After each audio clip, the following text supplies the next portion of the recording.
अस्सलामुअलैकुम दोस्तों, उम्मीद करता हूँ आप सब ठीक ठाक होंगे। सबसे पहले तो आपको रमज़ान शरीफ बहुत बहुत मुबारक हो। अल्लाह पाक इसकी बरकतें रहमतें समेटने की आपको ज़्यादा से ज़्यादा तौफीक अता फरमाए।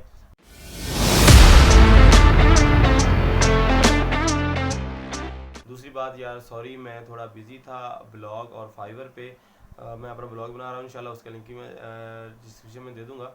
तो वहाँ पे जो है वो मैं थोड़ा काम कर रहा था, इस वजह से थोड़ा बिजी था। तो मैंने आज रात ही कुछ कमेंट्स पढ़े हैं जिनके माध्यम से मैं जवाब नहीं दे सका। तो मैंने सोचा कि यार ये कमेंट्स सारे तकरीबन एक ही जैसे हैं, तो मैं उनका जवाब दे देता हूँ।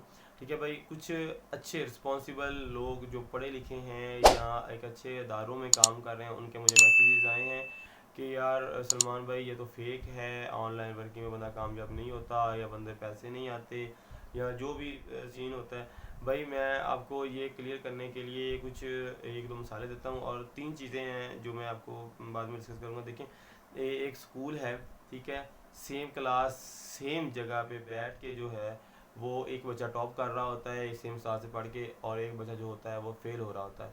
और इसी तरह से किसी और बिज़नेस में चले जाएं तो एक ही मार्केट में एक ही बिज़नेस को लेके जो है वो कुछ लोग ऐसे होते हैं जो करोड़ों कमा रहे होते हैं, ठीक है, और कुछ ऐसे होते हैं जो कि करोड़ों लगा के भी लॉस में जा रहे होते हैं।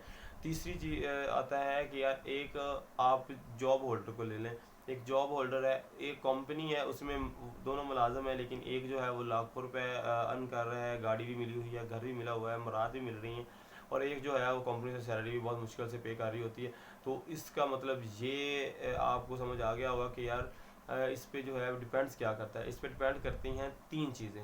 सबसे पहली चीज़ होती है ईमान का दरोमदार नियतों पर है, तो नीयत होती है, ठीक है भाई। अगर आपकी नीयत एक अच्छी है, आपकी नीयत अच्छी है, आपने दो नंबरी का नहीं सोचा हुआ, किसी के साथ फ्रॉड करने का नहीं सोचा हुआ, किसी के लिए बुरा नहीं सोचा हुआ, तो इंशाल्लाह जो है वो आप उसमें कामयाब हो जाएंगे। आप अपने बिजनेस के साथ, अपने काम के साथ, अपनी जॉब के साथ, अपनी स्टडी के साथ, या जो भी काम है आपका उसके साथ आप मुखलिस हैं, अच्छी नीयत रखते हैं, तो इंशाअल्लाह फज़ल खुदा आप कामयाब हो जाएंगे। आपने अगर सोचा हुआ कि यार मैंने एक नंबरी से काम करना है और मैंने अच्छा काम करना है, तो इंशाअल्लाह आप कामयाब होंगे। अगर आप उसमें से धांधली करने की या कोई बुरा करने की सोचेंगे, तो फिर आप किधर से कामयाब होंगे। मेरा अल्लाह ने भी वाज़ह फरमा दिया हुआ है, ठीक है। तो दूसरी चीज़ आती है जी आपकी मेहनत, हार्ड वर्किंग। देखिए, एक बंदा है, उसका 8 साल का तजर्बा है, और उसका मुकाबला आप करेंगे तो मैं समझता हूँ यार ये एक रीज़नेबल चीज़ नहीं होगी। देखिए, मेरा ज़ाती मैंने देखा हुआ है। एक मैं फैक्ट्री में काम करता था, तो वहाँ पे जो है वो तो उनकी तालीम तो अच्छी नहीं थी अंकल की, तकरीबन मैट्रिक थे आई थिंक सो, लेकिन वो MBA लड़कों को जो है वो हैंडल कर रहे थे, ठीक है। तो इसका मतलब ये हुआ कि यार एक्सपीरियंस मैटर करता है, ठीक है, आपकी मेहनत मैटर करती है, हार्ड वर्किंग मैटर करती है। उसका वजह ये होती है कि यार आप कितनी ज़्यादा मेहनत करते हैं उतना ही अल्लाह पाक आपको अजर देता है। बाज़ औक़ात ऐसा होता है कि आपकी नीयत भी अच्छी होती है, आपकी मेहनत भी पूरी होती है, लेकिन उसको अजर नहीं मिल रहा होता। तो मैं इसकी मिसाल आपको सिंपल इसी तरीके से दूंगा कि देखें, मेरी मम्मा जो है वो मुझे बचपन में उठाया करती थी कि उठ के नमाज़ अदा करो, नमाज़ अदा करो। मैं नींद में होता, मुझे गुस्सा भी आता था कि यार मम्मा ने मुझे उठा दिया है, ऐसा वैसा, ठीक है। तो लेकिन मुझे आज वो समझ आ रही है कि यार वो मम्मा मुझे क्यों उठाती थी, और उसका मुझे आज क्या फ़ायदा हुआ है, ठीक है। तो मकसद ये है कि मैं एक तो पंक्चुअल हुआ हूँ, दूसरा नमाज की आदत डल गई है, तीसरा जो है वो ईमान की तरफ, अल्लाह पाक की तरफ, कुरान पाक की तरफ जो है वो मेरा रुझान हुआ है, ठीक है। तो ये बाज़ वक़्त ऐसा होता है कि अल्लाह पाक आपको मेहनत का सिला इसलिए नहीं दे रहे होते कि यार ये मैं बंदे को देखूँ तो कि कहाँ तक मेहनत कर सकता है, कितना इसमें सब्र है, और कितनी ये मुझ पर शुक्रगुजारी के मामला करता है। हर हाल में अल्लाह का शुक्र अदा करना चाहिए, ठीक है। तीसरी चीज़ इसके साथ ही मुझे होती है वो किस्मत होती है। देखिए, आप अगर मेहनत कर सब नेक नियतों के साथ जो है वो मेहनत करते हैं नेक नियतें के साथ, तो इंशाअल्लाह फज़ल खुदा अल्लाह पाक आपकी किस्मत चेंज कर देता है, आप कामयाब हो जाते हैं, सक्सेसफुल हो जाते हैं। लेकिन यार उसमें ये होता है कि किस्मत बाज़ औक़ात में, जैसे कि आपको पहले बताया, अल्लाह पाक आज़मा रहा होता है, देख रहा होता है, बंदा बहुत ज़्यादा अच्छा कर रहा होता है, लेकिन फिर भी जो है उसके उल्ट, तो उस वक्त जो होता है वो अल्लाह पाक की रहमत होती है। मैं समझता हूँ कि अगर ऐसे कुछ लोग हैं जिनको ये सीन होता है, तो वो अल्लाह पाक के नेक बंदे होते हैं, ठीक है, और उनसे अल्लाह पाक को ज़्यादा मोहब्बत होती है। उसकी वजह ये होती है कि जितना किसी को प्यारा होता है वो उस पर उतनी ही सख्ती करके उसे बेहतर बनाने की कोशिश करता है, ठीक है। यह तो बात हमारे जहन में समझ में आती है।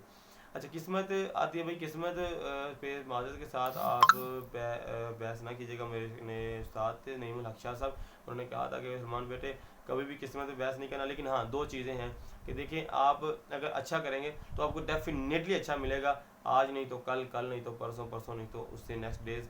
लेकिन जो है वो आपको मेहनत करना यस या जो है वो अच्छा करना ज़रूरी है। अगर आप बुरा करेंगे तो डेफिनेटली आपके साथ बुरा ही होगा, आज नहीं तो कल, कल नहीं तो परसों, परसों नहीं तो जैसा कि पंजाबी में एक कहावत भी है कि जो है वो 100 सुनार की और एक लोहार की। तो इसलिए जो अगर आप अच्छा करेंगे तो इंशाल्लाह आपको अच्छा ही मिलेगा। आप बुरा करते जाएं और आप कहेंगे यार मेरे साथ अच्छा ही हो रहा है, हो रहा है, हो रहा है, तो एकदम से आपके साथ कुछ ऐसा होगा कि आपको लग पता जाएगा। तो इसलिए मेरे भाई जो है वो आपने ऐसा कोई काम नहीं करना। और दूसरी बात ये कि देखिए, आप अगर सोचेंगे यार मैं चावल बोऊं और उसमें मुझे जो है वो गंदम मिले, तो ये कैसे मुमकिन है यार। आप चावल बोएंगे तो आपको चावल ही मिलेंगे, अगर आप गंदम बोएंगे तो आपको गंदम ही मिलेंगी, अगर आप चने बोएंगे तो आपको चने ही मिलेंगे। तो इसलिए मेरे भाई अच्छा करें, अपनी सोच को अच्छा रखें, अपनी जो है वो डायरेक्शन को सीधा रखें, इंशाअल्लाह वसले खुदा आप कामयाब होंगे। मेरी मिसाल आपके सामने है कि मैंने आज से 6-7 साल पहले स्टार्ट किया था, बिल्कुल छोटे से लेवल से स्टार्ट किया था।